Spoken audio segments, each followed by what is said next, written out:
right, Tommy. Okay, Tommy, Bobby, I give both of you guys instruction in the dressing room. I want you to obey my commands at all times. Any question? Shake hands, good luck. There's a look at Tommy Morrison. Well, if bodies win fights, I know where this one's going. Right. There's the before. I wonder what he's going to look like after. Yeah, that's right. Well, Bobby Quarry is a guy who we know can get you out of there, but you have the feeling that he could be the receivee here. Yes, and he does have the Quarry problem of cutting very badly, sometimes at the opening instructions, which is not going to help him. Bad idea.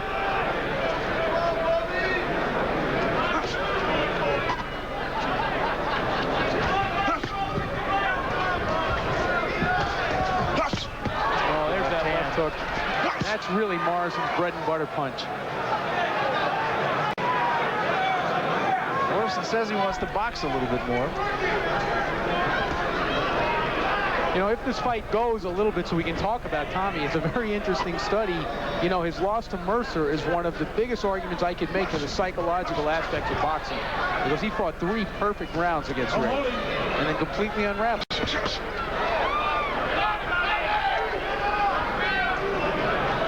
And he really doesn't have an explanation for it. I don't think he's going to find any answers here tonight. I mean, that's something that could cause him a problem anytime he goes up against an opponent that can withstand his punching power. Really did surprise me, I have to admit. In that fight, and I've said this a million times, Ray Mercer made a believer out of me. I just did not believe he would win that fight. And that shows you what I know. Well, it was a very, very tough fight to pick. I mean, everybody, just about most of the boxing experts you would speak to thought it was a toss-up. And, you know, Morrison's a great puncher, but he does have that tendency to come apart if he doesn't get his man out of there right away. And we had seen it against Yuri Vaulin last year.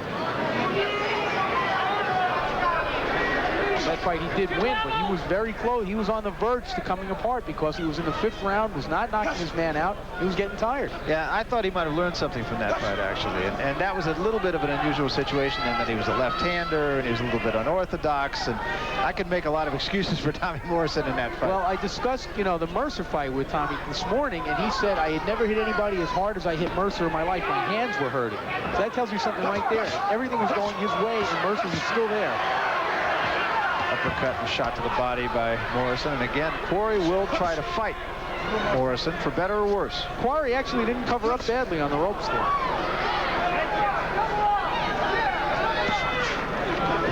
Well, it really is Morrison who has something to prove here, probably more than Quarry.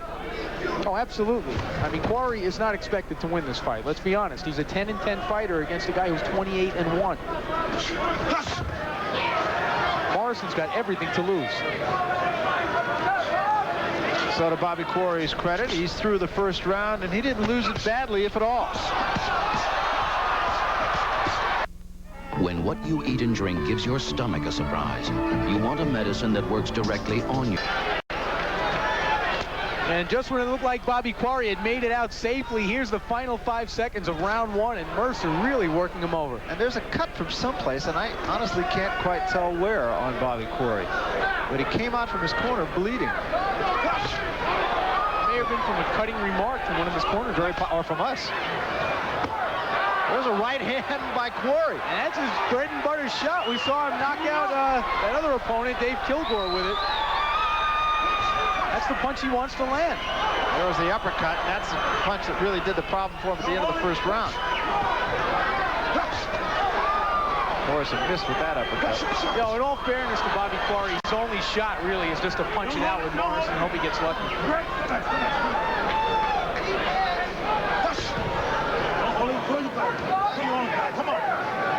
Morrison just loading up now. He's forgetting about the jab. You know, he had also told me that he wanted to box a bit more today and prove to himself that he could go the distance. I don't think this is the fight he's going to do that. Actually, that cut is from the chin. Yeah, of all places. Yeah.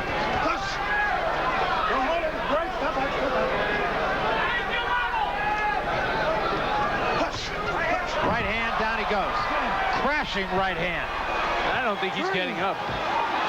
That's it. Over. He's out. Well, you don't draw it up any more perfect than that one.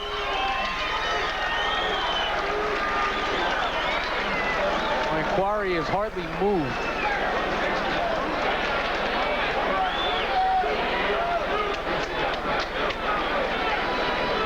And they will keep Quarry down. And now he sits up. He appears to be okay. Well, he was on the receiving end of quite a right hand.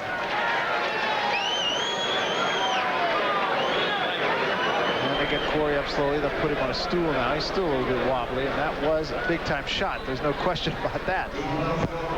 Perfectly set up by the jab also. Yeah, it's interesting. Just when we said he was forsaking the jab. Right. Take a look at it right here as a jab, and then right behind it, here it comes. Quarry never saw it coming. Great shot. Okay, here it is. 2 light jabs, and then right about on the ear. Perfect shot. Let's get the official word from Michael Buffer. Ladies and gentlemen, referee Richard Steele calls a halt to the bout at 1 minute and 29 seconds of the second round. The winner by TKO victory, Tommy the Duke Morrison. Well, Tommy Morrison is a winner. And he's a winner with an impressive right hand. There's no question about that. And he did use the jab to set it up. That's something he wanted to do. When we come back,